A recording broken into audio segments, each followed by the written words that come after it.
আসুন অন্ধকার হরিবাসরী এই নববৃন্দাবন ধামে আমরা সবাই মিলে আমার সেই বৃন্দাবন চন্দ্র প্রাণ গোবিন্দের যে সুমধুর লীলা আস্বাদন করব, যে বিষয়বস্তু নিয়ে আলোচনা করব মনস্থির করেছি। আজ আমাদের সেই আস্বাদনের বিষয়বস্তু হলো ভক্ত প্রহ্লাদ। ভক্ত প্রহ্লাদের চরিত্র আজকে আমরা আস্বাদন করব। যার বাবা ছিল একজন অসুর, আবার তার বাবা তিনি ছিলেন পরম ভক্ত। তাহলে ভক্তের ছেলে অসুর হলো কি করে, আবার অসুরের ছেলে ভক্ত হলো কি করে?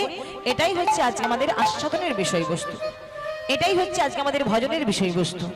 লক্ষ্য করব এই লীলার মধ্যে তত্ত্ব কি রয়েছে, তথ্য কি রয়েছে, কি এর জীব শিক্ষা, কি এর ভক্তিরস। আমরা সকলেই গুরুচরণ আশ্রয় করে আস্বাদন করব। প্রেম সে সকলে বলবো নিতাই গৌর প্রেমানন্দে হরি বল হরি বল।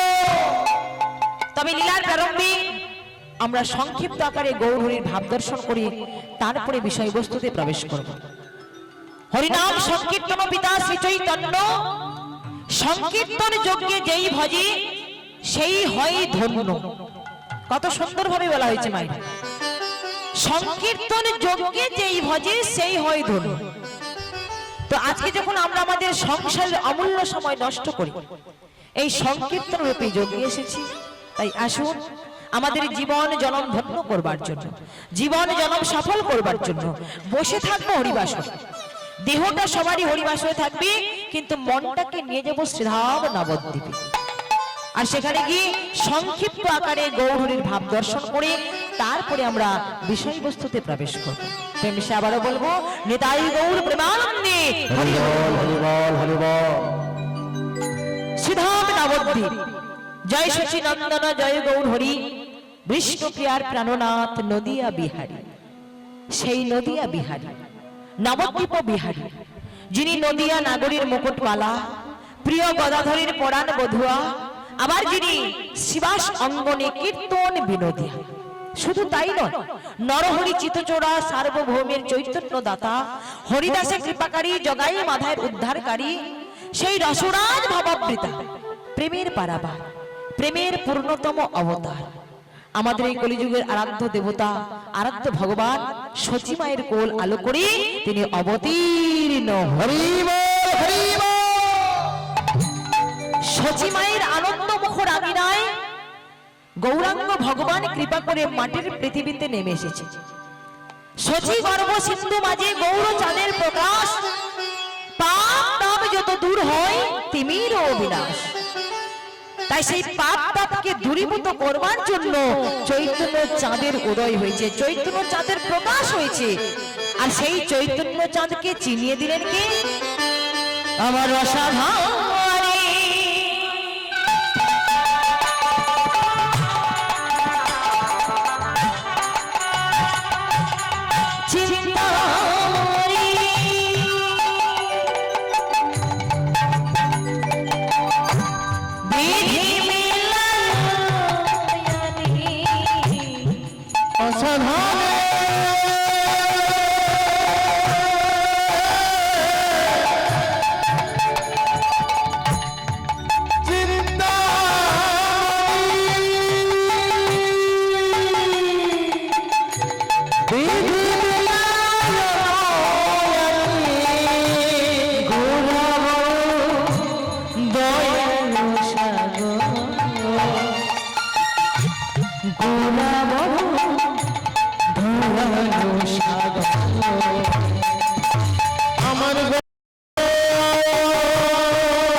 যেতে সেতে হরি নাম দিলা এমন দয়া কবু দেখিলা ঘোড়া বড় দয়ালু সাগর ঘোড়া বড় দয়ালু সাগর আমার গোরা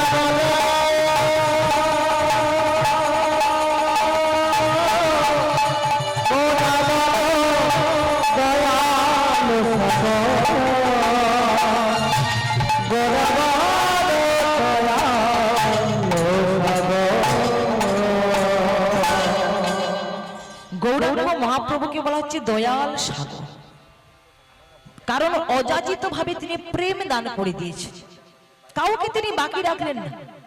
সমাজের মধ্যে যিনি ব্রাহ্মণ তাকে তিনি যেই প্রেম দিলেন, আবার যিনি বৈষ্ণব তাকেও তিনি একই প্রেম দান করলেন। শুধু তাই নয়, সমাজের মধ্যে যারা বিধর্মী, যারা মুসলমান ঠাকুরমার তাদেরকে যেই প্রেম দিলেন, আবার যিনি চণ্ডাল তাকেও তিনি একই প্রেম দানে দানে করলেন।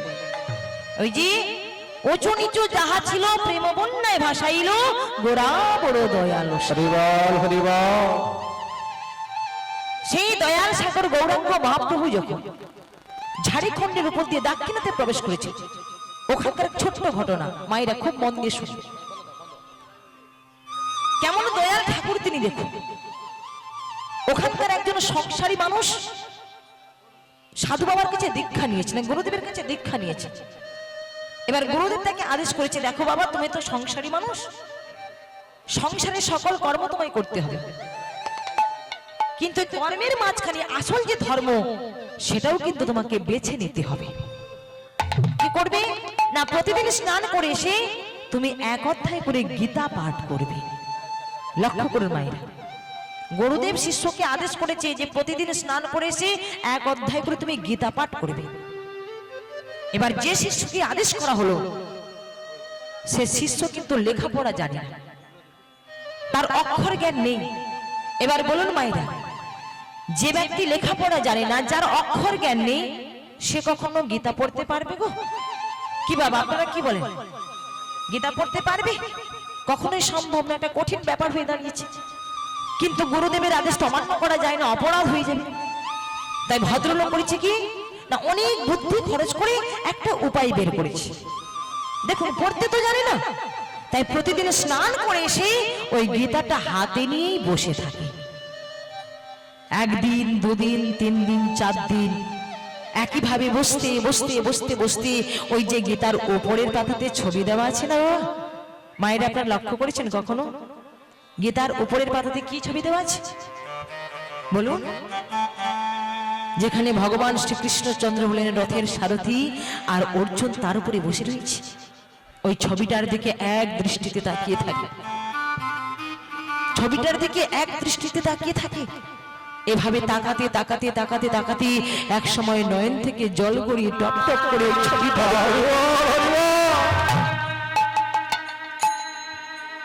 এখন পাড়া প্রতিবেশীরা দেখি বলছে, বাড়ি কি এমন ভক্ত হয়ে গেল রে, পড়তে জানে না অথচ গীতা হাতে নিয়ে বসে আছে। হ্যাঁ, যেন গীতার সার মর্মার্থ কি বুঝেই নিয়েছে। আবার দেখো বসে বসে কেমন করে চোখের জল ফেলছে। কতজন কত কথা বলে, নিন্দুক ব্যক্তির তার অভাব নেই, কত নিন্দা মন্দা করে। আর ঠিক ওই সময় মহাপ্রভু ওই পথ ধরেই চলেছে। যখন কথাটা মহাপ্রভুর কানে এলো, মহাপ্রভু আর থাকতে পারলেন না, তাড়াতাড়ি করে ওই ভদ্র ব্যক্তির দরজার সামনে এসে দাঁড়িয়েছে। দরজার সামনে এসে দেখলো, হ্যাঁ তাই তো, মানুষটা গীতা হাতে নিয়ে বসে আছে, অথচ নয়ন জনে বক্ষবাসে কাঁদছে। থাকতে পারলেন না, একেবারে ভেতরে প্রবেশ করে ওই ভদ্র ব্যক্তির সম্মুখে গিয়ে বসেছে। লক্ষ্য করুন, গৌরাঙ্গ মহাপ্রভু ওই ভদ্র ব্যক্তির সম্মুখে বসে বলছে, হ্যাঁ গো, তুমি আমায় বলতে পারো, তুমি আমায় বলতে পারো গীতার কোন অধ্যায় পাঠ করলে মনের মধ্যে এত ভক্তি জাগরিত হয়? গীতার কোন অধ্যায় পাঠ করলে এমনি করে নয়ন জনে বক্ষবাসে কাঁদা যায়? তুমি আমায় বলতে পারো?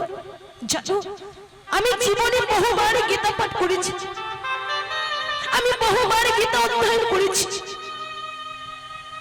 কিন্তু তোমার মতো এমন করে আমি কখনো চোখের জল ফেলি না। তোমার মতো এমন করে আমি কখনো কাঁদতেও পারি না। তাই তুমি আমায় বলে দেবে, তুমি আমায় বলে দেবে গীতার কোন অধ্যায় পাঠ করলে এমনি করে নয়নে জলে বক্ষ বসিয়ে কাঁদা যায়।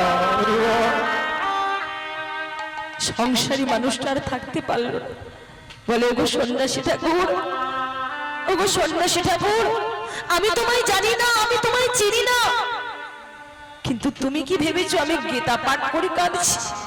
না গো না, আমি তো পড়তেই জানি না, আমার তো অক্ষর জ্ঞান নেই। কিন্তু আমার গুরুদেব আদেশ করেছে প্রতিদিন স্নান করে এসে তুমি এক অধ্যায় করে গীতা পাঠ করবে। সন্ন্যাসী ঠাকুর, আমি তো পড়তে জানি না, তাই স্নান করে এসে ওই গীতাটা হাতে নিয়েই বসে থাকি। কিন্তু ওর যে উপরের পাতাতে ছবি রয়েছে না, ওই ছবিটা দেখি আর আমি মনে মনে ভাবি যে তৃতীয় পাণ্ডব অর্জুন কত বড় ভাগ্যবান ছিল। আজ তার রথের সারথি আমার পরমেশ্বর ভগবান কৃষ্ণচন্দ্র। ভগবান কৃষ্ণচন্দ্র রথের সারথি হয়ে অর্জুনের রথকে ওই পাণ্ডব শিবির থেকে টানতে টানতে কুরুক্ষেত্রের মাঠে নিয়ে যাচ্ছে। তাই এই ছবিটা দেখে আর আমিও মনে মনে ভাবি যে কবে ভগবান আমার দেহরথের সারথি হবে, আমার এই দেহরথের সারথি হয়ে আমার এই দেহরথকে এই সংসার শিবির থেকে টানতে টানতে একেবারে গোলক বৈকুণ্ঠ ধামের মধ্যে নিয়ে যাবে।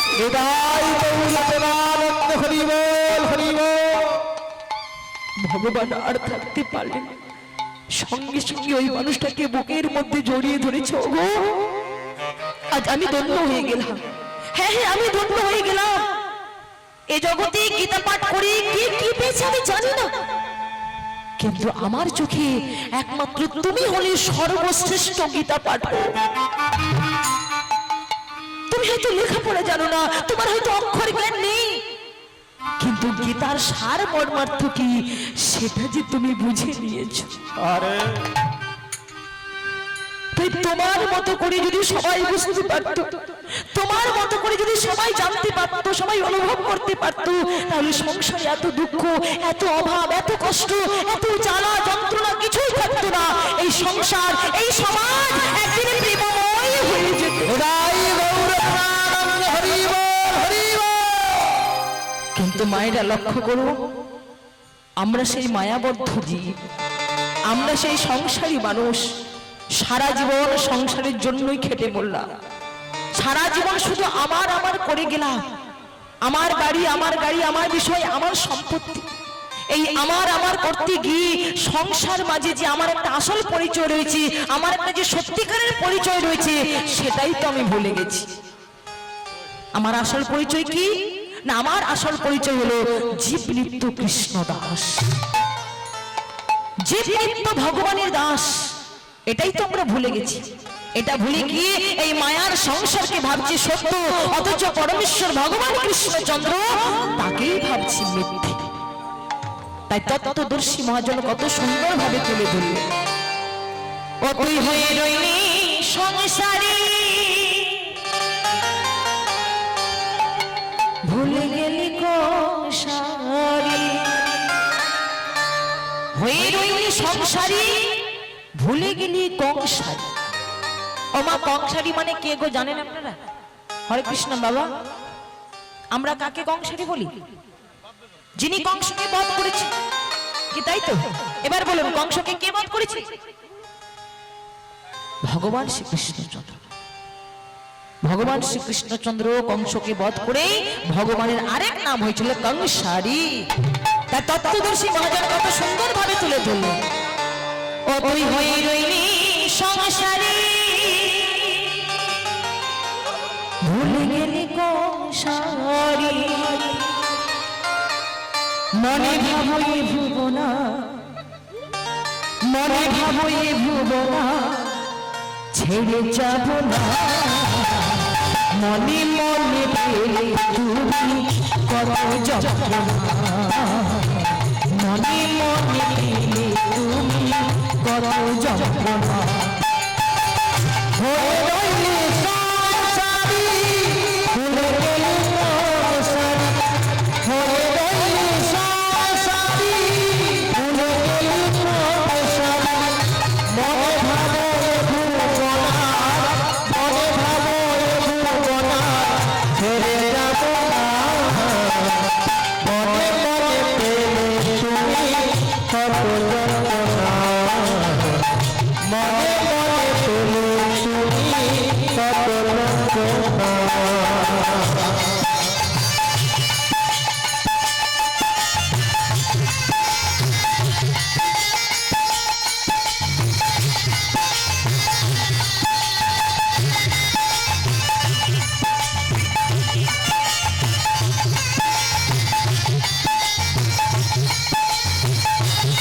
যন্ত্রণা,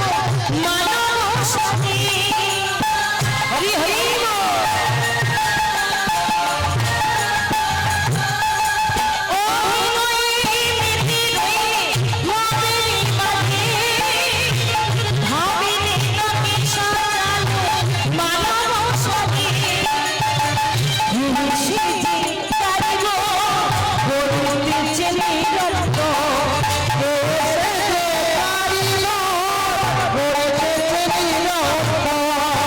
মনে পেলে তুমি কত যন্ত্রণা। ওই হয়ে রইলি সংসারী, ভুলে গেলি সংসারী, ওই হইলি সংসারী, ভুলে গেলি সংসারী। মনে ভাবো এ ভুবনা, মনে ভাবো এ ভুবনা, ছেড়ে যাব না। মনে মনে পেলে তুমি কত যন্ত্রণা, মনে মনে পেলে তুমি কত যন্ত্রণা।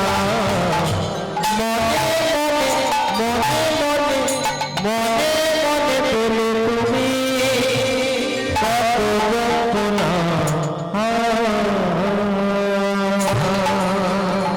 সেই চেতনা দেওয়ার জন্য চৈতন্য ভগবান কৃপা করে মাটির পৃথিবীতে নেমে এসেছে। ভাইরে ভাই, গোড়া কোনো কহনি না যায়, কত শত আননো, কত চতুর আননো, বরণীয় ওর নাহি পায়। বর্ণনা করেও যিনারা কুল কিনারা কিছুই খুঁজে পেলেন না, সে জায়গায় তো আমরা অতি তুচ্ছ, অতি মূঢ়, আমরাই বা কি করে প্রকাশ করি। তারপরেই আবার বলা হয়েছে, চারিবিদ স্বরদর্শন পড়িয়া যেজন, সে যদি আমার গৌরাঙ্গ নাই ভজে। বেদ অধ্যয়ন করলেন, পাণ্ডিত্য অর্জন করলেন, কিন্তু গৌর হরির ভজন জানলেন না, গৌর হরিকেই চিনলেন না। তারপরেই আবার বলা হয়েছে, বৃথা তার অধ্যয়ন, লোচন বিহীন জন, দর্পণে অন্ধের কি বা কাজ। আয়না বলুন, অন্ধ ব্যক্তির হাতে আয়না ধরিয়ে যদি বলা হয়, দেখো তো তোমার মুখটা কেমন, সে কি দেখতে পাবে? কি বাবা দেখতে পাবে? দেখতে পাবে না, কারণ সে তো নিজেই অন্ধ। তাহলে অন্ধ ব্যক্তির কাছে আয়না যেমন, যিনি পাণ্ডিত্য অর্জন করলেন, জ্ঞান অর্জন করলেন, উচ্চ শিক্ষায় শিক্ষিত হলেন, কিন্তু গৌরীর ভজন জানলেন না, তার দশাটাও ঠিক তেমন। আর এর জন্য চাই শুধু অন্তরে ভক্তি, আর কিচ্ছু লাগবে না। নিতাই গৌর প্রেমানন্দে হরি বল, হরি বল। বেদ বিদ্যা দুহু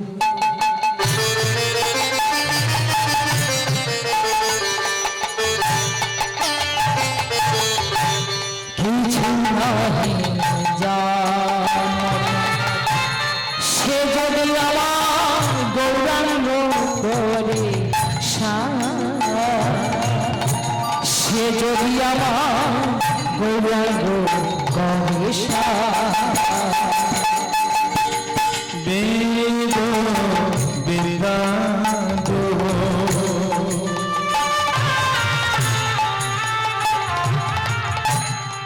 কিছু নাহি জানো গো। সে যদি গো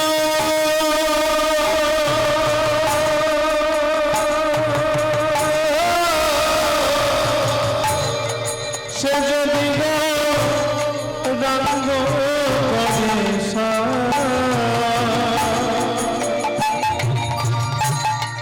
সে যদি গো রঙ্গ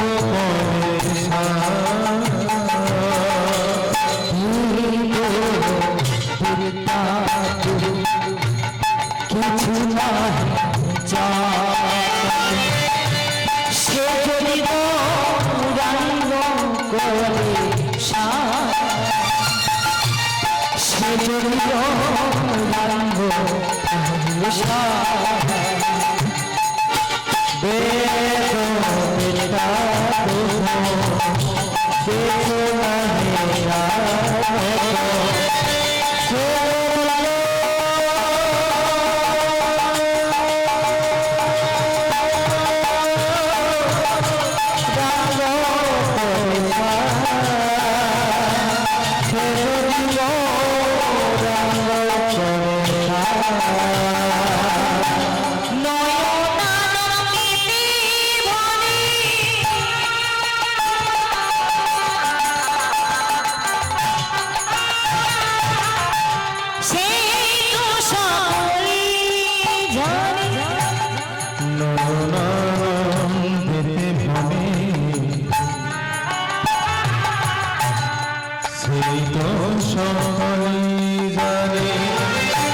সর্বসিদ্ধি সর্বসিদ্ধি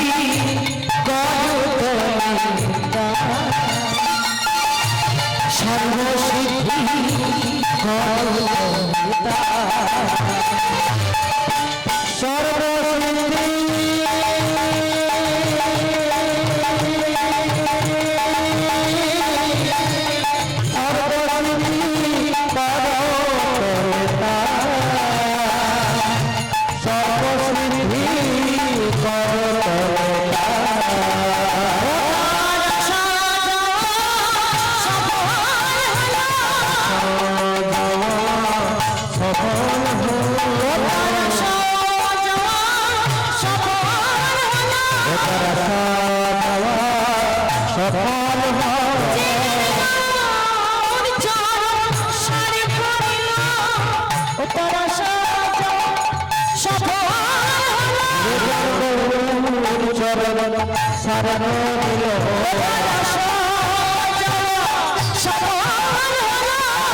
দোষ কলি জানে নয়নন্দে ভানে সেই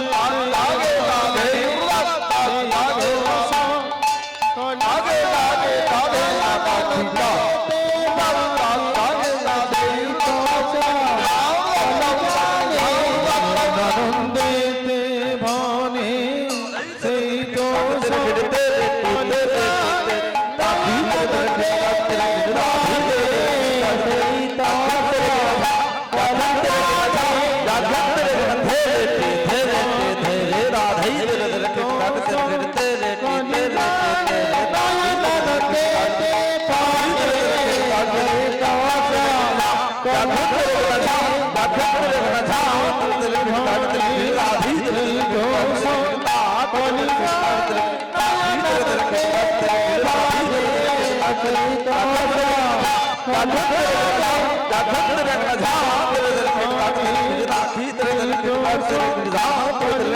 নয়নন্দে কলি জানে নয়নানন্দে ভানে সেই দোষ কলি জানে নয়নানন্দে ভানে সেই দোষ জানে নয়নানন্দে ভানে কলি জানে নয়নানন্দে ভানে সেই দোষ কলি জানে নয়নানন্দে ভানে সেই দোষ কলি জানে নয়নানন্দে ভানে সেই দোষ কলি জানে নয়নানন্দে ভানে সেই দোষ কলি জানে আমার নয়নানন্দ দেতে জয় রাধে জয় রাধে জয় জয় রাধেশ্যাম। ভক্তমণ্ডলী ভক্তিমতী মায়েরা, এতক্ষণ ছিলাম শ্রীরাম নবদ্বীপ ধামে। সংক্ষিপ্ত আকার আমরা গৌরহরির ভাব দর্শন করলাম।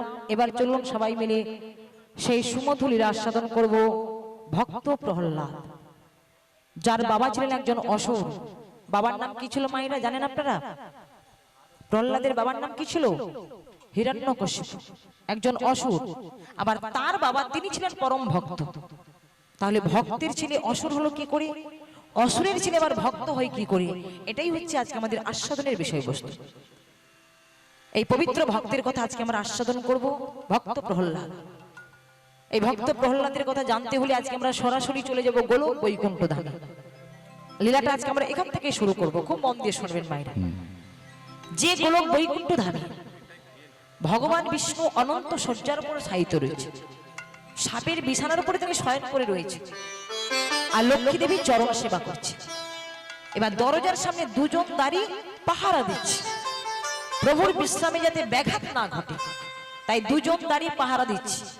এই দুজন দাঁড়ির নাম ছিল, একজনের নাম ছিল জয়, আরেকজনের নাম ছিল বিজয়। এই জয় বিজয় দুজনে দাঁড়িয়ে হয়ে দাঁড়িয়ে রয়েছে, দুজনে পাহারা দিচ্ছে, প্রভু বিশ্রাম করছেন আর মা লক্ষ্মী দেবী চরণ সেবা করছে। আর ঠিক এই মতো অবস্থায় চারজন ঋষি, সনক সনদ সানন্দ সনাতন, চারজন ঋষি একেবারে বালকের রূপ ধারণ করে ওই দরজার সামনে এসে দাঁড়িয়েছে। দুজন দ্বারের কাছে বলতে লাগলো যে আমরা একটু ভেতরে প্রবেশ করবো, দ্বার ছেড়ে দাও। কিন্তু দুজন দ্বারই হাত জোড়ো করে বলেছিল, দেখুন আপনারা ভুল সময় এসে পড়েছে, এখন তো প্রভু বিশ্রাম করছেন, এখন তো ভেতরে প্রবেশ করতে দেব না, আপনারা পরে এসে প্রভুর সঙ্গে সাক্ষাৎ করে যান। কিন্তু লক্ষ্য করুন মায়েরা, এই যে ভেতরে প্রবেশ করতে দিল না, চারজন ঋষির মধ্যে ক্রোধ সৃষ্টি হল। ক্রোধান্বিত হয়ে ওই দুজন দাঁড়িকে অভিশাপ করলো, জয় বিজয়, তোমাদের এত বড় সাহস, তোমাদের এত বড় স্পর্ধা, তোমরা বৈকুণ্ঠের দাঁড়ি বলে তোমাদের এত অহংকার, ভগবত দর্শনে এলাম আর তাতে তোমরা আমাদের সঙ্গে অসুরের মতো আচরণ করলে, অভিশাপ দিলাম তোমাদের অসুর ভুলে যেতে হবে। যেই অভিশাপ দিয়েছে সারা বৈকুণ্ঠ ধাম থরথর থরথর করে কাঁপছে। মা লক্ষ্মী ঠাকুরানী প্রভুর চরণ সেবা করছিলেন, প্রভুর চরণ কাঁপছে, বলে প্রভু দয়াময় আপনার চরণ কাঁপছে কেন? ভগবান কোনো কথা না বলে সরাসরি বিছানা থেকে উঠে একেবারে দরজার সামনে এসে ওই 4 জন ঋষির কাছে হাত জোড়ো করে দাঁড়ালো। বিশ্ব ব্রহ্মাণ্ডের জীব যার কাছে হাত জোড়ো করে, আজকে সেই ভগবান ভক্তের জন্য ওই 4 জন ঋষির কাছে হাত জোড়ো করে দাঁড়িয়েছে। হে ঋষিবর, হে ঋষিবর, আমার দুজন দাঁড়িয়ে আপনাদের চিনতে পারেনি, তাই তো ওরা ভেতরে প্রবেশ করতে দেয়নি। আপনাদের অভিশাপ আপনারা ফিরিয়ে নিন, আপনাদের অভিশাপ আপনারা ফিরিয়ে নিন। 4 জন ঋষি বলে, প্রভু গো, অভিশাপ দিয়ে তাকে তো কখনো ফিরিয়ে নেওয়া যায় না। অভিশাপ দিয়ে যদি ফিরিয়ে নেওয়া যেত তাহলে রামচন্দ্রের পিতা দশরথকে অকালে প্রাণ হারাতে হতো না। ভক্তমণ্ডলী, ভক্তিমতী মায়েরা, একটা কথা সব সময়ের জন্য মনে রাখবেন, সব সময়ের জন্য, যে কাঁদালে কাঁদিতে হয় এই কথাটা মিথ্যা নয়। রাজা দশরথ তিনিও কিন্তু কাঁদিয়েছিলেন। আস্তে আস্তে কথা কম, একটু কম কথা হবে। জয় রাধে, ওনাকে একটু থামিয়ে দিন। কথা নয় বাবা, একটু ধৈর্য ধরে বসুন। যদি বিশেষ বলা থেকে আস্তে আস্তে উঠে চলে যান, কথা সেরে এসে বসুন। জয় রাধে। বলে কাঁদালে কাঁদিতে হয় এই কথাটা মিথ্যা নয়। রাজা দশরথ তিনিও কিন্তু কাঁদিয়েছিলেন। যখন অন্ধমুনির পুত্র সিন্ধুমুনিকে সপ্তভেদী বাণে বধ করেছিল, তখন অন্ধমুনি কেঁদে কিন্তু অভিশাপ দিয়েছিল, রাজা দশরথ, আজকে যখন আমাদের পুত্র সঙ্গে প্রাণ হারাতে হচ্ছে, অভিশাপ দিলাম একদিন আমাদের মতো তোমাকেও পুত্র সঙ্গে প্রাণ হারাতে হবে। কি মা তাই হয়েছিল না? প্রভু রামচন্দ্র যখন 14 বছরের জন্য কোথায় গিয়েছিল? কোথায় গিয়েছিল বাবা? বনবাসে। 14 বছরের জন্য যখন তিনি বনবাসে চলে গেলেন, আর সেই দৃশ্য দর্শন করতে না পেরে রাজা দশরথ তিনিও রাম রাম রাম রাম বলতে বলতে তিনিও যে মৃত্যুবরণ করলেন। তাহলে কাঁদালে কাঁদিতে হয় এই কথাটা মিথ্যা নয়। এই কলিযুগের মাটিতে দাঁড়িয়ে, কলিযুগের মানুষ হয়ে কোন সৎ মানুষের মধ্যে যদি কেউ দুঃখ দিয়ে থাকে, কষ্ট দিয়ে থাকে, ব্যথা দিয়ে থাকে, বেদনা দিয়ে থাকে, তাহলে মনে রাখবেন ওই দুঃখ, কষ্ট, ব্যথা, বেদনা ভগবানের ব্যাংকে ফিক্স থাকে। শেষ জীবনে তাকে সেটা ডবল ভাবে অনুভব করতে হয়। তাহলে কাঁদালে কাঁদিতে হয় এই কথাটা মিথ্যা নয়। প্রভু অভিশাপ যখন দিয়েছি, অভিশাপ অবশ্যই ফলবে, কারণ অভিশাপ তো কখনো ফিরিয়ে নেওয়া যায় না। অভিশাপ যখন দিয়েছি ওদের অসুর কুলে যেতেই। ভগবান দুজন দাঁড়িকে সান্ত্বনা দিয়ে বলে, জয় বিজয়, অভিশাপ তো আর ফিরিয়ে নেওয়া যাবে না, তোমাদের অসুর কুলে যেতেই হবে। কিন্তু এবার বলো, অসুর কুলে গিয়ে তোমরা আমাকে কি রূপে পেতে চাও? বন্ধু রূপে পেতে চাও না শত্রু রূপে পেতে চাও? মায়েরা এই জায়গাটা খুব মন দিয়ে শুনো। ভগবান দুজন দাঁড়িকে বলতে লাগলো, বলো ওই অসুর কুলে গিয়ে তোমরা আমাকে কি রূপে পেতে চাও? বন্ধু রূপে না শত্রু রূপে? তবে হ্যাঁ, বন্ধু রূপে যদি আমাকে পেতে চাও তাহলে আমার জন্য 7 জন্ম অপেক্ষা করতে হবে, তারপরে আমার কৃপা পাবে। আর যদি বলো যে শত্রু রূপে কাছে পেতে চাই, তাহলে 4 জন্মেই তোমরা আমার কৃপা লাভ করবে। বলো কি রূপে পেতে চাও? সঙ্গে সঙ্গে জয় আর বিজয় হাত জোড়ো করে বলে, প্রভু গো, বন্ধু রূপে পেতে হলে 7 জন্ম অপেক্ষা করতে হবে। না, 7 জন্ম আমরা ধৈর্য ধরে থাকতে পারবো না, অতএব বন্ধু রূপে নয়, আমরা শত্রু রূপেই তোমাকে কাছে পেতে চাই। ভগবান বললেন, বেশ, তোমাদের মনের বাসনা পূরণ হবে, তোমরা 4 জন্মেই আমার কৃপা লাভ করবে। তাই লক্ষ্য করুন মায়েরা, ওই জয় আর বিজয় সত্য যুগে এলো হিরণ্যকশিপু হিরণ্যাক্ষ হয়ে, ত্রেতা যুগে রাবণ কুম্ভকর্ণ, দাপর যুগে শিশুপাল দন্তবক্র, আর এই কলিযুগের মাটিতে বাবা বাহ নিতাই গৌর প্রেমানন্দে হরি হরি হরি জগাই আর মাধাই হয়ে এসেছিল। জগাই আর মাধাই হয়ে এসেছিল। এবার প্রভু বলছে, আচ্ছা ওরা তো আসল কুলে যাবে, কিন্তু ওদেরকে উদ্ধার করবে কি? 4 জন ঋষির কাছে বলতে লাগলো, ওদের উদ্ধার করবে কে? বলে, কেন প্রভু, ওরা তো তোমার বৈকুণ্ঠের দ্বারী, ওরা অন্যায় করেছে, অপরাধ করেছে, তাই ওরা যতবার আসর কুলে যাবে তুমি ওদের মালিক হয়ে ও গো ততবার তুমি সেথায় যাবে।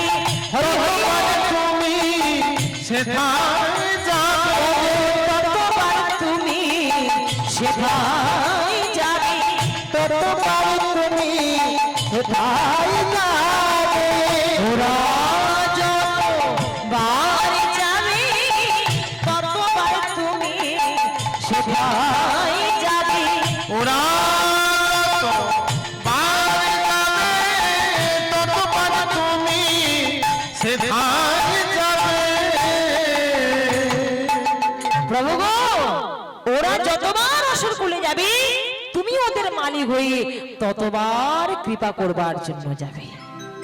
তাই সেই ঘটনার চক্রে ওই জয় বিজয় হিরণ্যকশিপু হিরণ্যাক্ষ হয়ে এলো। আস্তে আস্তে মা, কথা নয়, কথা নয়, কথা নয়। হিরণ্যকশিপু হিরণ্যাক্ষ হয়ে এলো কার ঘরে? মহামুনি কশ্যপ ঋষির সন্তান হয়ে। এই মহামুনি কশ্যপ ঋষির 28 জন স্ত্রী ছিল, 28 জন স্ত্রী।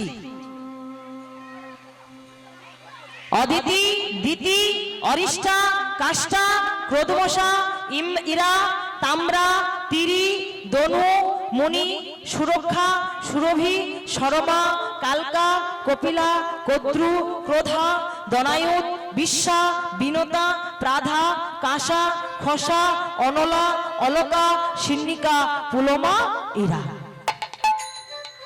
এই 28 জন স্ত্রী মহামুনি কশ্যপের সন্তান হয়ে হিরণ্যকশিপু হিরণ্যাক্ষ এসেছিল, যিনি ছিলেন ভয়ঙ্কর কালীয় নাগের বাবা মহামুনি কশ্যপ। ভক্ত গরুড়ের বাবা হলেন মহামুনি কশ্যপ, সূর্যদেবের বাবা হলেন মহামুনি কশ্যপ, আর অসুরের বাবা হলেন এই মহামুনি কশ্যপ। একদিন মহামুনি কশ্যপ সকল স্ত্রীদের ডেকে পাঠিয়েছে। 28 জন স্ত্রী লম্বা লাইন দিয়ে দাঁড়িয়ে গেছে। এবার সবার কাছে বলতে লাগলো, দেখো এতদিন তো সংসারে থাকলাম, কিন্তু আর আমি সংসারে থাকতে চাই না। এই সংসারের মায়াকে পরিত্যাগ করে আমি সাধন ভজন করবার জন্য গভীর জঙ্গলে চলে যেতে চাই। তাই তোমরা যেহেতু আমার সহধর্মিণী, তোমরা যেহেতু আমার অর্ধাঙ্গিনী, তা তোমরাও যদি কেউ আমার সঙ্গে যেতে চাও আমি তাকে নিয়ে যেতে রাজি। তবে হ্যাঁ, আমার সঙ্গে জঙ্গলে গিয়ে সেখানে কিন্তু ভালো খাবার পাবে না, পরার জন্য দামি পোশাক পাবে না, দামি জায়গায় ভালো জায়গায় ঘুমানোর সুযোগ পাবে না, গাছের তলায় তাকে রাত কাটাতে হবে, বৃষ্টির জলে ভিজতে হবে, আবার রোদের মধ্যেও তাকে দিন কাটাতে হবে। এই রকম প্রতিকূল পরিবেশ মেনে নিয়ে যদি কেউ তোমরা যেতে চাও আমি তাকে নিয়ে যেতে রাজি। লক্ষ্য করুন বাবা, যেই না এই কথা বলেছে এক এক করে 27 জন পিছিয়ে গেল। 27 জন পিছিয়ে গেল, মাত্র সামনে একজন এগিয়ে এলো। সেই একজন এগিয়ে এসে হাত জোড়ো করে বলছে, স্বামী গো স্বামী, ওরা হয়তো কেউ যাবে না, কিন্তু আমিও তোমার সঙ্গে যাব, আমিও তোমার সঙ্গে যাব, আমিও তোমার সঙ্গে যাব, আমিও তোমার সঙ্গে যাব, তোমার সাথে হরি ভজন করব, আমিও তোমার সঙ্গে যাব, তোমার সাথে হরি ভজন করব, আমিও তোমার সঙ্গে যাব। ভক্তমণ্ডলী, ভক্তিমতী মায়েরা লক্ষ্য করুন, 27 জন পিছিয়ে গেল, সামনে মাত্র একজন এলো। সে কে? না, সে হলো মা অদিতি, যিনি হলেন সূর্যদেবের মা। মা অদিতি একেবারে স্বামীর সামনে সে দাঁড়িয়েছে। বলে, অদিতি তুমি যাবে আমার সঙ্গে গভীর জঙ্গলে সাধন ভজন করবার জন্য? বলে, হ্যাঁ স্বামী, আমি আপনার সহধর্মিণী, আমি আপনার অর্ধাঙ্গিনী, আমি যাব আপনার সঙ্গে সাধন ভজন করবার জন্য। কিন্তু অদিতি, আমার সঙ্গে গেলে ভালো খাবার পাবে না, গাছের তলায় রাত কাটাতে হবে, গাছের ছাল পড়তে হবে, গাছের ফল খেতে হবে, ঝর্ণার জল খেতে হবে, তুমি কি পারবে এই কষ্ট সহ্য করতে? তুমি কি পারবে? পারবো স্বামী, পারবো। আপনি যদি পারেন তাহলে আমি আপনার অর্ধাঙ্গিনী হয়ে, আমি আপনার সহধর্মিনী হয়ে আমি কেন পারবো না? আমি আপনার সঙ্গে যাব। বেশ, তাহলে চলো। মা অদিতিকে সঙ্গে নয়ে মহামুনি কশ্যপ সাধন ভোজন করবার জন্য গভীর জঙ্গলে চলে গেল। গভীর জঙ্গলে সে সাধন ভজন শুরু করে দিল। মা অদিতি সদা সর্বদা স্বামীর সেবাতেই ব্যস্ত থাকে। স্বামীর কখন কি লাগবে, কখন কি প্রয়োজন, কখন তিনি যজ্ঞে বসবেন, যজ্ঞের যে প্রয়োজনীয় জিনিসপত্র সময় মতো সেগুলো জোগাড় করে দেন। কখন তিনি তিলক সেবা করতে বসবেন তার জন্য তিনি আসন করে দেন। বাগান থেকে ফুল তুলে নিয়ে এসে সুন্দর করে সাজিয়ে দেন। স্বামীর সেবাতেই ব্যস্ত। ভাবতে পারেন বাবা, এই স্বামীর সেবা করতে করতে করতে করতে 12টা বৎসর কেটে গেছে। মা অদিতি নিজের দিকে তাকাতে ভুলে গেছে। 12টা বৎসর, 12টা বৎসর চুলে চিরুনি দেয়নি। চুল একেবারে উস্কো খুস্কো হয়ে গেছে। যার গায়ের রং ছিল কাঁচা সোনার মতো, আজকে স্বামীর সেবা করতে করতে করতে করতে তার গায়ের রং হয়ে গেছে একেবারে তামাটে বড়। একদিন মহামুনি কশ্যপ অদিতির দিকে তাকিয়ে বলছে, হারে, আমার সেবা করতে করতে শরীরের এই চেহারা করে ফেলেছে, শরীরের এই হাল করে ফেলেছে। সঙ্গে সঙ্গে ডাক দিল, অদিতি, অদিতি, এসো, এদিকে এসো। স্বামী, আপনি আমায় কিছু বলবেন? আপনার কিছু লাগবে? বলে, না না, তুমি 12 বছর ধরে ভক্তি সহকারে আমার সেবা করছো। আমার সেবা করতে করতে তুমি নিজের দিকে তাকাতেই ভুলে গেছো। তোমার গায়ের রং ছিল একেবারে কাঁচা সোনার মতো, সে জায়গায় তোমার গায়ের রং হয়ে গেছে একেবারে তামাটি বর্ণ। নিষ্ঠা সহকারে তুমি আমার সেবা করছো। বেশ, বলো তুমি কি চাও, বলো তুমি কি বলছো। দেখো, তুমি তো নারী জাতি, নারী জাতির মধ্যে অনেক বাসনা থাকে, অনেক কামনা থাকে। তা তোমার মধ্যে কি বাসনা আছে বলো, তোমার মধ্যে কি আশা রয়েছে বলো, আমি তোমার সেই বাসনা পূরণ করব। বলো, বলো তোমার বাসনা কি। সঙ্গে সঙ্গে হাত জোড়ো করে বলে, স্বামী গো, আপনার সেবা করতে পারছি এটাই যথেষ্ট, এর থেকে আর আমি কিছু চাই না। এইভাবে যেন জনম জনম ধরে আমি আপনার সেবা করতে চাই, আর আমি কিচ্ছু চাই না। কিন্তু অদিতি, তুমি নারী জাতি, নারী জাতির অনেক কামনা বাসনা থাকে।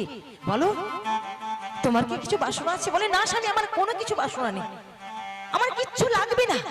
বেশ, তোমার হয়তো কিছু লাগবে না, কিন্তু আমি যদি ভালোবেসে তোমায় কিছু দিই, সেটা কি তুমি গ্রহণ করবে? বলো, সেটা কি তুমি নেবে? স্বামী, আপনি আমার গুরুজন, আপনি আমার প্রতিদেবতা, আপনি ভালোবেসে আমাকে যেটাই দিবেন আমি সেটা মাথা পেতে নেব, আমি সেটা গ্রহণ করব। বেশ, তাহলে এসো, পাশে এসে বসো। লক্ষ্য করুন মায়েরা, স্ত্রীকে পাশে বসিয়ে বাম হাতের কনিষ্ঠ আঙ্গুল দিয়ে নাভিতে 3 বার ঘুরিয়ে একটা মন্ত্র বলে দিলেন, যাও, তুমি সুসন্তানের জননী হও। আদর্শ সন্তানের মা হবে তুমি। আজ থেকে জঙ্গলে নয়, আজ থেকে তুমি ঘরে ফিরে যাও। ভগবানের সেবা দিয়ে প্রসাদ সেবা করবে, সাধুগুরু বৈষ্ণবের চরণে প্রণাম করে আশীর্বাদ মাথায় নেবে, সৎভাবে তুমি জীবন যাপন করবে। যাও, ঘরে ফিরে যাও। স্বামীর চরণে প্রণাম করে মা অদিতি ঘরে ফিরে এসেছে। এবার লক্ষ্য করুন মায়েরা, যেই মা অদিতি ঘরে ফিরে এসেছে গর্ভে সন্তান নিয়ে, এবার ঘরে কতজন স্ত্রী ছিল? ঘরে কতজন ছিল? 27 জন। 27 জন হিংসে জ্বলে পুড়ে মরছে। বলে, কি আমরা কি ওনার স্ত্রী নই? আমাদের প্রতি কি ওনার কোনো কর্তব্য নেই? আমরা কি ওনাকে ভালোবাসি না? না, সন্তান করে নেওয়ার বাসনা আমাদের মধ্যে জাগে না। বনে গেল দিদি অদিতি, সন্তান কোলে নিয়ে ঘরে ফিরলো, আর আমরা কি? হ্যাঁ, আমরাও সন্তান চাই, আমরাও সন্তানের মা হতে চাই, গর্ভে সন্তান ধারণ করতে চাই। সকলে হিংসায় জ্বলে পুড়ে পড়ল। তারই মধ্যে একজন নিজেকে খুব চতুর মনে করে, সিন্নিকা। তিনি মনে মনে ভাবে, না, আমিও স্বামীর কাছে যাব সন্তান চাইবার জন্য, তবে হ্যাঁ, দিনের বেলাতে যাব না, আমি যাব রাতের অন্ধকারে। আমি যে রাতের অন্ধকারে যাব, আবার আমাকে যাতে কেউ না দেখতে পায় তার জন্য একটা সুব্যবস্থা আমি করে যাব। কি করলো বাবা দেখো, ঘরের ভেতরে জানালা দরজা সবকিছু বন্ধ করে দিয়ে কোদাল দিয়ে মাটি খুঁড়তে শুরু করেছে। এই মাটি খুঁড়তে খুঁড়তে খুঁড়তে খুঁড়তে মাটির তলা দিয়ে সুড়ঙ্গ করে গভীর রাত্রিতে সেই গভীর জঙ্গলে সে দাঁড়িয়েছে স্বামীর কাছে। স্বামী, স্বামী চমকে উঠলেন, কি কি সিন্নিকা, তুমি তুমি এসেছো? হ্যাঁ স্বামী, আমি এসেছি আপনার কাছে পুত্র সন্তান প্রার্থনা করবার জন্য। আপনি দয়া করে আমার কোলে পুত্র সন্তান দিন স্বামী, দয়া করে আমার কোলে পুত্র সন্তান দিন। সিন্নিকা, তুমি পুত্র সন্তানের মা হতে চাও তো? বেশ, আশীর্বাদ করলাম, তোমারও পুত্র সন্তান হবে। স্বামী, স্বামী আপনি কি বলছেন? আমার পুত্র সন্তান হবে, আমার পুত্র সন্তান হবে? তাহলে বলুন না, বলুন না স্বামী, আমার অনেক সন্তান হবে তো? মানে হ্যাঁ, তোমার অনেক সন্তান হবে। স্বামী, আমার সন্তান তারা দেখতে ভালো হবে তো, ফর্সা হবে তো?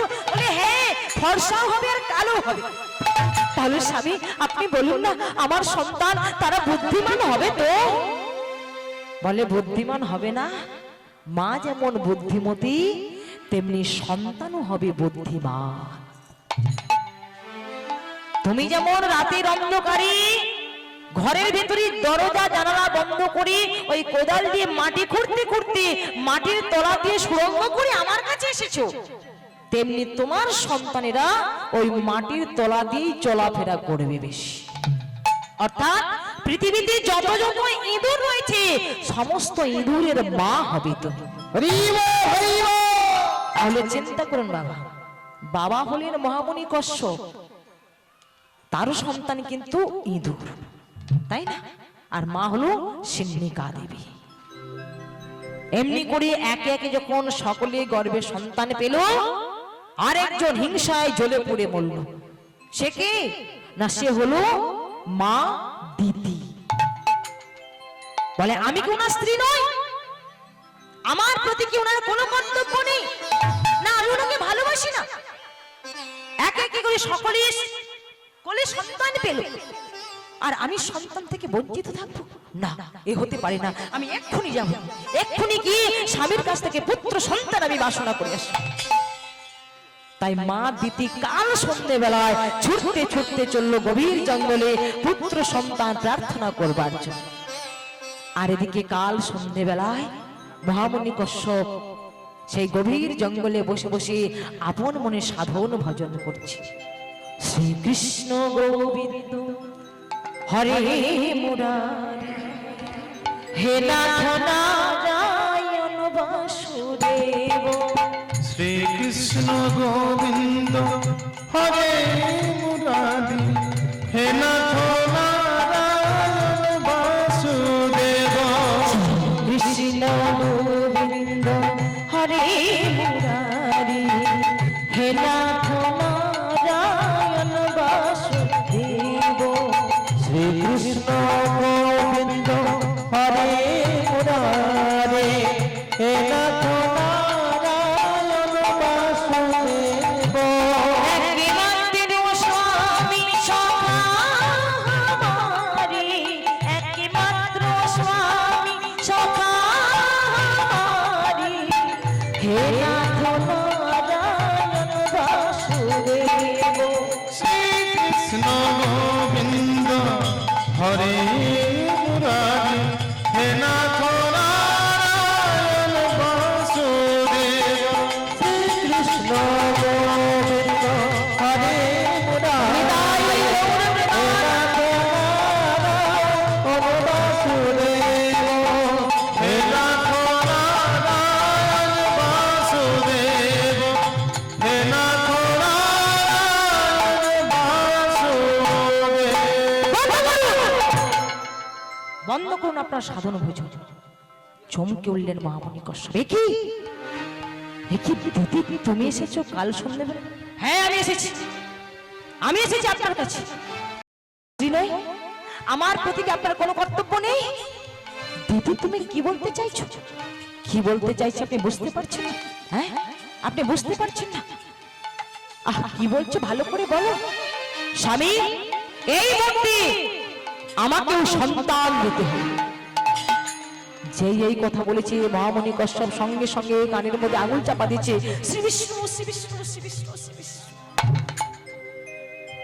দিদি এই কাল সন্ধে বেলায় কামনা বাসনার কথা বলতে নেই, এতে অপরাধ হয়ে থাকে, এতে পাপ হয়ে থাকে। এই কাল সন্ধে বেলায় ভগবানের সাধন ভোজন করতে হয়, ভগবানের পুজো অর্চনা করতে হয়, তার নাম গুণ কীর্তন করতে হয়, কিন্তু এই সময় কামনা বাসনার কথা বলতে নেই। এসেছে যখন পাশে বসো, আমার সঙ্গে সাধন ভোজন করো। রাখুন আপনার সাধন ভোজন। সাধন ভোজন করবার জন্য আমি আসি। আপনি শুধু বলুন আমাকে সন্তান দেবেন কিনা, বলুন আপনি সন্তান দেবেন কিনা। যদি না দেন আমি আপনাকে অভিশাপ দেব। মহামণি কশ্যপ চমকে উঠলেন, তাই তো, প্রধান্বিত হয়ে সত্যি সত্যি যদি অভিশাপ দেয় তাহলে তো মহা সমস্যা হইবে। কারণ অভিশাপ দিয়েছিল কে? রাবণ রাজাকে অভিশাপ দিয়েছিল স্বর্গের উর্বশী। উর্বশী যখন দেবরাজ ইন্দ্রের রাজসভায় যাচ্ছেন নৃত্য পরিবেশন করবার জন্য, পথের মাঝখানে দেখা হয়ে গেল রাবণ রাজা। রাবণ রাজা হাতটা ধরে বলে, আজকে আমার রাজসভায় যেতে হবে তোমাকে নৃত্য পরিবেশন করবার জন্য। উর্বশী বলে, সেটা কি করে সম্ভব? আমি যে ওনাকে কথা দিয়েছি ওনার রাজসভাতে আজকে আমাকে নৃত্য করতে হবে। বেশ, আপনি যখন চাইছেন আগামী দিন আমি আপনার রাজসভায় গিয়ে নৃত্য পরিবেশন করব। বলে, না, আজকে এক্ষুনি আমার সঙ্গে আমার রাজসভায় যেতে হবে। যখন জোর করে হরণ করে নিয়ে যাচ্ছেন তখন উর্বশী অভিশাপ দিয়েছিল, দেখুন রাবণ রাজা, আমি স্বর্গের নর্তকী বলে আপনি আমায় জোর করে হরণ করে নিয়ে যাচ্ছেন নৃত্য পরিবেশন করবার জন্য। আমি আপনাকে অভিশাপ দিলাম, হ্যাঁ হ্যাঁ আমি আপনাকে অভিশাপ দিলাম, যদি আপনি কখনো কোন সতী রমণীকে হরণ করে নিয়ে যান তারই কারণে আপনার গোটা রাবণ বংশটা ধ্বংস হয়ে যাবে। কি বাবা, তাই হয়েছিল না? সীতামাকে হরণ করে নিয়ে গেল, রাবণ বংশটা ধ্বংস হয়ে গেল। তাই মহামণি কশ্যপ চিন্তা করলেন, সর্বনাশ, প্রধান্বিত হয়ে যদি সত্যি সত্যি অভিশাপ দিয়ে দেয় তাহলে তো সর্বনাশ হয়ে যাবে। বেশ, আমার কর্তব্য ওনাকে বোঝানো, আমি বুঝিয়েছি, কিন্তু ও যদি না বোঝার চেষ্টা করে তাহলে ওর কর্মফল ওকেই ভোগ করতে হবে। এই জগতে যে যেমন কর্ম করে তাকে তেমনি ফল ভোগ করতে হয়। আপনার কর্মের ফল আমিও পাবো না, আমার কর্মের ফল আমার পাড়া প্রতিবেশী কেউ কিন্তু ভোগ করবে না। যে যার কর্মফল তাকেই ভোগ করতে হবে। বেশ, তুমি যখন পুত্র সন্তান চাও তবে এসো, পাশে এসে বসো। এই পাশে বসি বাম হাতের কনিষ্ঠ আঙ্গুল দিয়ে নাভিতে 3 বার ঘুরে একটা মন্ত্র বলে দিলেন, যাও তুমি কুসন্তানের জননী হও, তুমি কুসন্তানের জননী হও। তাই সেই মা দিতির গর্ভে যারা এলো তারা হলো দত্ত, আর মা অদিতির গর্ভে যারা এলো তারাই হলো আদিত্য। তাই তত্ত্বদর্শী মহাজন, রাধে রাধে, মহাজন লীলার একপাশে দাঁড়িয়ে কলম দিলেন, কশ্যপ জন্ম দিতির কশ্যপ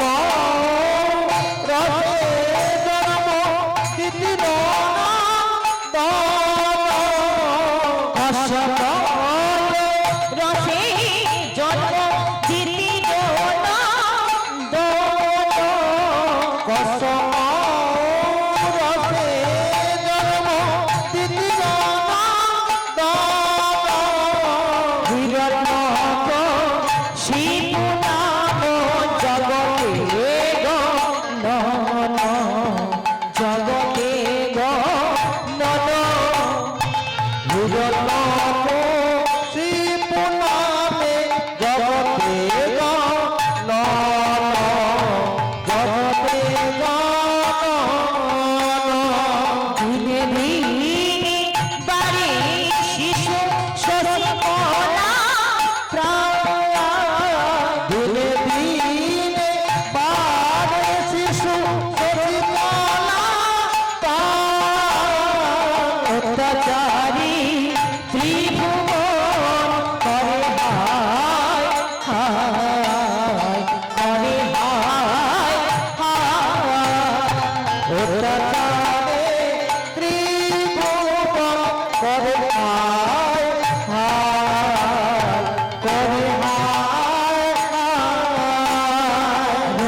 করো হে নারায়ণ, রক্ষা করো হে নারায়ণ, রক্ষা করো হে নারায়ণ, রক্ষা করো হে নারায়ণ, বিপদ ভঞ্জন মধুসূদন রক্ষা করো হে নারায়ণ, বিপদ ভঞ্জন মধুসূদন রক্ষা করো হে নারায়ণ, অত্যাচারী ত্রিভুবন করে হায় হায় করে হায় হায়, অত্যাচারী ত্রিভুবন করে হায় হায় করে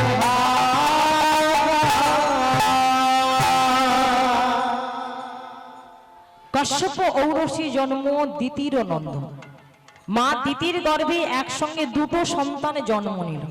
মায়েরা বলুন, কোন মায়ের গর্ভ থেকে যদি একসঙ্গে দুটো সন্তান হয় তাকে আমরা কি সন্তান বলি? সামনে আসুন, আর চেয়ারে বসতে হবে না। সেবা হয়েছে? সেবা হয়েছে? হ্যাঁ কি না কিছু একটা বলুন। প্রসাদ সেবা হয়েছে? বেশ, সামনে এসে বসুন, চেয়ারে নয়। আসুন আসুন, সকলে আসুন আসুন, সামনে এসে বসুন, কেউ চেয়ারে বসবেন না।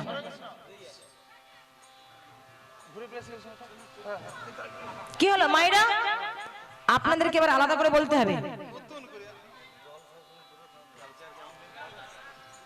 দূরে দূরে থাকলে কখনো হয়?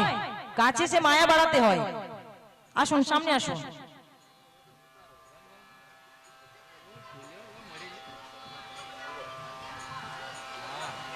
কি হলো মায়েরা, গল্প করলে হবে না, বসে যান, বসে যান, বসে যান সকলে। জয় রাধে। আর কোনো কথা হবে না, এবার কীর্তন শুনতে হবে। এসেছেন শোনবার জন্য, কথা বলবার জন্য নয়, এটা মাথায় রাখতে হবে।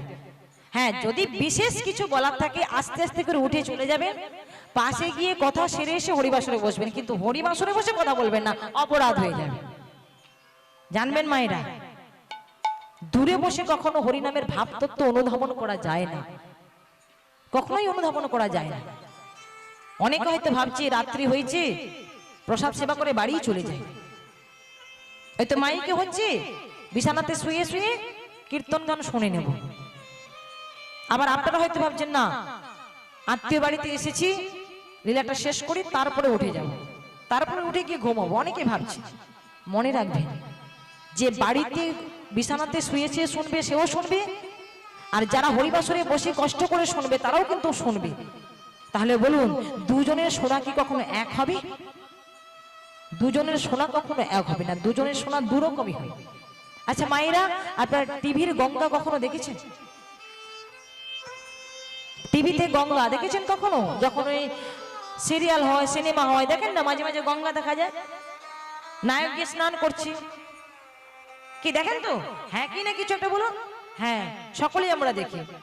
এইবার ধরুন, ওই যে টিভিতে গঙ্গা দেখা গেল, আমি যদি মনে করি যে পয়সা খরচ করে সময় নষ্ট করে গঙ্গা সাগর যাব কেন, ওই তো গঙ্গা দেখা যাচ্ছে, তার টিভির পর্দার ভেতরে হাত ঢুকিয়ে গঙ্গা জল নিয়ে মাথায় নিলেই তো আমার গঙ্গা স্নানের ফল হয়ে যাবে। কি বাবা, এমনটা হবে কখনো? মা হবে কখনো? কখনোই হবে না। মনে রাখবেন, টিভির গঙ্গার জল নিয়ে যেমন কখনো স্নান করা যায় না, তেমনি দূরে বসে হরিনাম শুনে হরিনামের ভাব তত্ত্ব কখনো অনুধাবন করা যায় না। হরিবল হরিবল। পাশে বসে হরিনাম শুনতে হবে। দূরে বসে যদি শোনা যেত, তাহলে মহারাজ পরীক্ষিত তিনি কিন্তু ছুটে যেতেন না ওই হরিদ্বারে গঙ্গার ঘাটে,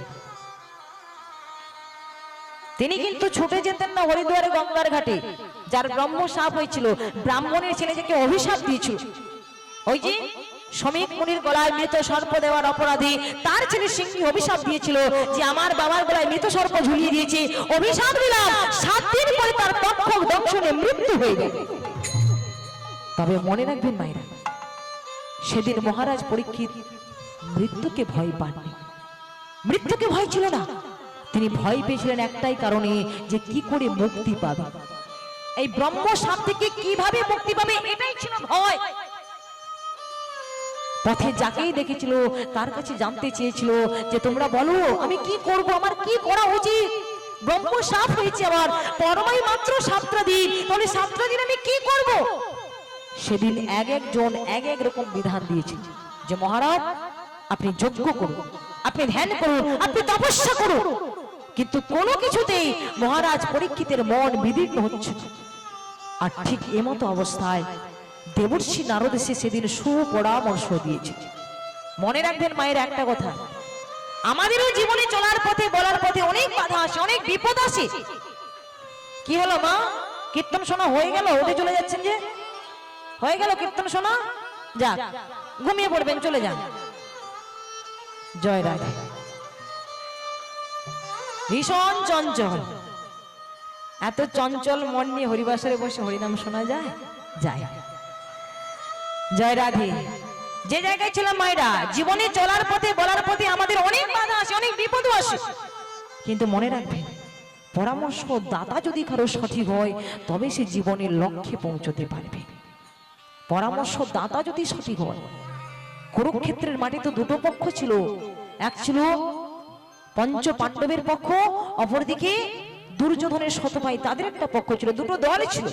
এবার বলুন, পঞ্চ পাণ্ডব যখন সমস্যার মধ্যে পড়তো তখন ওরা কার পরামর্শ নিত? ভগবান শ্রীকৃষ্ণচন্দ্র। ভগবান শ্রীকৃষ্ণচন্দ্রের পরামর্শ নিয়েছিল বলে তারা যুদ্ধে জয়লাভ করেছিল, কুরুক্ষেত্রের যুদ্ধে তারা জয়ী হয়েছে। আর অপরদিকে দুর্যোধনের শতভাই যখন সমস্যার মধ্যে পড়তো তখন তারা মামা শকুনির পরামর্শ নিত। তাহলে দুজনের পরামর্শ দাদা কিন্তু দুরকম। ভগবান কৃষ্ণচন্দ্র সুপরামর্শ দিয়েছিল বলে তারা যুদ্ধে জয়লাভ করেছে। তাহলে আমাদের জীবনে চলার পথে বলার পথে অনেক বাধা আসে, অনেক বিপদ আসে, কিন্তু পরামর্শ দাতা যদি কারো সঠিক হয় তবেই সেই জীবনের লক্ষ্যে পৌঁছতে পারে। তাই দেবর্ষি নারদ সে সুপরামর্শ দিয়েছিলেন, মহারাজ এসব আপনার কিচ্ছু করা লাগবে না, সময় তো মাত্র 7টা দিন। আপনি যদি যজ্ঞে বসেন, যজ্ঞের যে প্রয়োজনীয় জিনিসপত্র এগুলো জোগাড় করতে করতে মাসের পর মাস আপনার কেটে যাবে। আপনি যদি ধ্যানে বসেন, ধ্যানে শুধু মনটাকে কন্ট্রোল করতে আপনার বছরের পর বছর কেটে যাবে, কিন্তু সময় তো মাত্র 7টা দিন। এইসব কিচ্ছু করা লাগবে না, আপনি চলে যান হরিদুয়ারে গঙ্গার ঘাটে, যেখানে প্রভুপাদ ছিল শ্রী শুকদেব গোস্বামী হরিকথা কৃষ্ণ কথা বর্ণনা করছেন, আর আপনি ধুলার উপরে বসে বসে পরমানন্দে শ্রবণ করবেন। ঠিক তাই করেছিল বাবা, ছুটে এসেছিলেন হরিদুয়ারে গঙ্গার ঘাটে, যেখানে প্রভুপাদ ছিল শ্রী শুকদেব গোস্বামী হরিকথা কৃষ্ণ কথা বর্ণনা করেছিলেন, আর উনি ধুলার উপরে বসে বসে শ্রবণ করেছেন। সেদিন তিনি একটা প্রশ্ন করেছিলেন, পরীক্ষিত সত্যি করে বলো তো, সত্যি করে বলো তো তুমি কি হতে চাও? দীর্ঘজীবী হতে চাও না দিব্যজীবী হতে চাও? মায়েরা একটু বুঝে নিন, বলো তুমি কি হতে চাও? দীর্ঘজীবী হতে চাও না দিব্যজীবী হতে চাও? বলে হে ঋষিবর, তাহলে আপনি কৃপা করে বলুন কোনটার মানে কি? দীর্ঘজীবী মানে কি, অপরদিকে দিব্যজীবী মানেই বা কি? কি বাবা, বড়রা যখন ছোটদের আশীর্বাদ করে মাথায় হাত রেখে বলে না, বাবা তুমি দীর্ঘজীবী হও, অনেকদিন বেঁচে থাকো, এটাই হচ্ছে তার মানে। আর দিব্যজীবী, ভগবানের তত্ত্বকে হৃদয়ঙ্কন করে যদি কেউ মরতে পারে একমাত্র সেটাই হয় দিব্যজীবী। তাহলে হে ঋষিবর, আমার দীর্ঘজীবী হওয়ার দরকার নেই, দয়া করে আপনি আমায় দিব্যজীবী করে দিন। ভগবানের তত্ত্বকে হৃদয়ঙ্কন করে যেন আমি মরতে পারি, দয়া করে আপনি সেই ব্যবস্থাই করে দিন। তাই 1 সপ্তাহ না সেবা করে না ঘুমিয়ে তিনি হরি নাম শ্রবণ করেছিলেন, মৃত্যুকে তিনি জয় করেছিলেন। আর আজকে আপনারা সেই আসন দখল করেই বসে রয়েছে। ভক্তমণ্ডলী, ভক্তিমতী মায়েরা, আপনারা যদি মহারাজ পরীক্ষিতের ভাব নিয়ে শ্রবণ করেন তাহলে আপনাদেরও নরদের মুক্তি হবেই হবে। তাই গৌর প্রেমানন্দে হরি বল, হরি বল, হরি বল। তাই আজকে মা দিতির গর্ভে 2 জন সন্তান একসঙ্গে জন্ম নিল, হিরণ্যকশিপু, হিরণ্যাক্ষ। তা 2 জন সন্তান জন্ম নিলে তাকে আমরা কি সন্তান বলি? যমজ সন্তান। এই যে 2 জন সন্তান জন্ম নিল, এই 2 জন সন্তানের মধ্যে আমরা কাকে বড় বলবো, কাকে ছোট বলবো মা? বলুন, কে বড় কে ছোট? যে আগে হয় সে হয় বড়, আর যে পরে হয় সে হয় ছোট। এটা আমরা সকলে জানি, কিন্তু শাস্ত্রে বলেছে না, যে আগে